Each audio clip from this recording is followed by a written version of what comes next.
Incluso si se desarrolla, la prevención puede disminuir la gravedad de sus consecuencias. Aunque toda persona al llegar a los 50 años debe realizarse un chequeo preventivo cardiovascular, estos pueden ser particularmente importantes en personas con antecedentes familiares o en quienes ya presentan hipertensión arterial, diabetes o colesterol en la sangre elevado. Dependiendo del nivel, el médico decidirá cuáles son los exámenes y las pruebas más aconsejables en cada caso. Bienvenidos a Noticias y Globovisión Salud, 30 minutos dedicados para el bienestar de toda la familia. Les saluda como siempre Daniela J. Salas en nombre de todo el equipo técnico y de producción que hace posible que este espacio llegue hasta sus hogares. Como siempre, en interpretación de lengua de señas, nuestro compañero Joshua Llanos. El día de hoy estaremos conversando con la doctora Andrea Robaina, quien es expresidenta de la Sociedad de Cardiología Intervencionista, cardiólogo intervencionista, por supuesto, y vamos a hablar sobre esos factores cardiovasculares que nos pueden ayudar a estar muy saludables o, por el contrario, perder nuestra salud. E incluso muchos de ellos desencadenan, lamentablemente, que una persona pueda fallecer. ¿Qué tan importante es nuestro corazón? Es fundamental, por supuesto, uno de los órganos vitales. Sin él no podemos vivir y además la oxigenación depende exclusivamente, prácticamente, de él. Gracias por acompañarnos y, bueno, todo su sistema, por supuesto. Gracias por acompañarnos el día de hoy. Gracias, Daniela, por la invitación. Efectivamente, los factores de riesgo cardiovascular es el pilar fundamental para poder prevenir eventos a futuro. Al poder tratarlos y manejarlos, podemos evitar no solamente muerte, sino también incapacidad laboral, la pérdida del bloque familiar y la potencia de trabajo para el Estado, realmente. Los factores de riesgo pueden ser modificables o factores de riesgo que tenemos per se, ya propios como los factores genéticos, que no podemos salir de ellos, y ya parte de ellos, parte de la genética que tiene el paciente. Cuando el familiar, el padre o la madre de primera línea fallece antes de los 35 años por un evento cardiovascular o tiene muerte súbita, pues un factor no modificable. Pero los factores modificables, como lo que es el sobrepeso, la alimentación no adecuada, la hipertensión arterial, diabetes mellitus, el fumar. El fumar es una de las causas más importantes como factor de riesgo independiente para enfermedad cardiovascular a futuro. Y el problema es que cada vez lo estamos viendo en pacientes más jóvenes. La enfermedad cardiovascular se presenta cada vez en etapas más tempranas de la vida que antes no lo veíamos.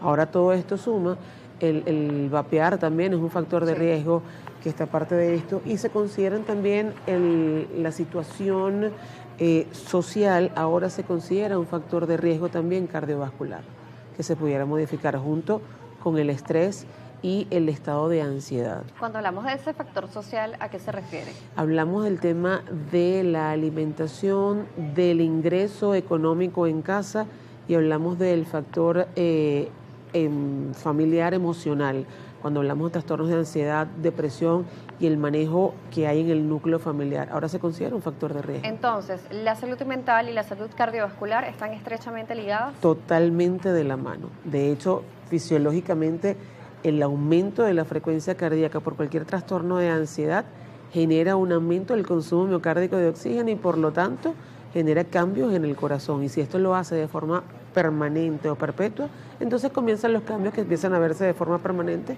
en el músculo cardíaco, y terminas después con cambios que te llevan a hipertensión arterial o a daño o inflamación permanente del endotelio, que no es más que la telita que cubre esos vasos sanguíneos por dentro y que genera un montón de sustancias que permiten que el flujo de sangre llegue y lleve el oxígeno requerido al resto del cuerpo.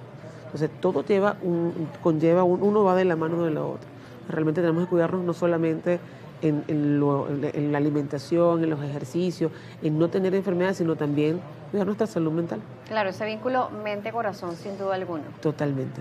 Más allá de lo romántico, más allá de lo romántico, realmente. Sí, porque realmente, bueno, son dos órganos vitales. Total. Ellos juntos comandan parte de todo nuestro organismo. Total. Uno manda las señales, el otro manda el oxígeno, manda la sangre, y sin ninguno de los dos podemos vivir realmente. De hecho, fíjate que hay una de las ramas de la psiconeuroinmunología que habla perfectamente de esto y cómo la mente manda sobre el sistema nervioso, el sistema neurovegetativo, y también nosotros tenemos fibras en el corazón que vienen dadas por ella. Entonces, Claro. todo lo que hagamos estimula nuestro corazón. Claro, incluso muchas personas pueden tener subidas o bajadas de tensión súbitas Sí. simplemente por el hecho de Perfectamente. haber atravesado por una situación específica, el cual Sí. le dispare todos esos factores. Sí, sí, y si lo agarras en un momento que no es correcto y tienes alguna placa, por ejemplo, no vulnerable dentro de las coronarias, es decir, una placa de colesterol o de una obstrucción que sea no significativa, que no tiene mayor cosa, pero en ese momento hiciste un pico de presión arterial elevado, aumentó la frecuencia cardíaca, puede haber ruptura de placa y eso generar un síndrome coronario agudo, que es lo que nosotros conocemos como un infarto. Entonces, aún no teniendo algo que te lleve a eso, solamente por eso puedes presentar. Una de las preguntas que nos están llegando es que si es tan peligroso una bajada de tensión como una alta tensión. Si es de forma aguda, las bajadas de tensión son más peligrosas que las subidas de tensión abruptas.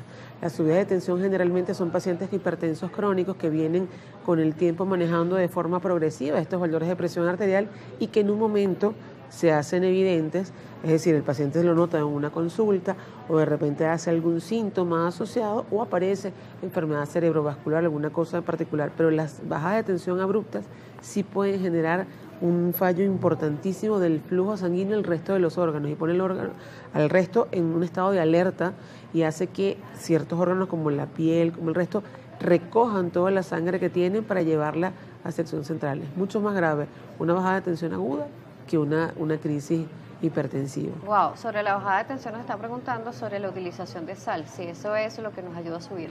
Eso generalmente con los pacientes que son vagales, que manejan presiones arteriales mucho más bajas que el resto de las personas, puede colocarse un poco de sal debajo de la lengua, pero es un poco solamente porque la sal que hace es reabsorber agua y el agua va hacia el líquido intracelular y hace que aumente la presión arterial, realmente es cierto, pero no, lo habitual sería, la sal es una buena opción, pero también acostar al paciente y elevar las piernas sería la otra opción, porque todo lo que viene de los miembros inferiores viene hacia el corazón a través del sistema venoso y viene el retorno nuevamente y eso va a hacer que aumente la presión arterial mucho más que colocarnos la sal, pero la sal también puede ayudar. Vamos a seguir respondiendo las preguntas y comentarios a regreso. Vamos a realizar la primera pausa aquí en Noticias Globovisión Salud.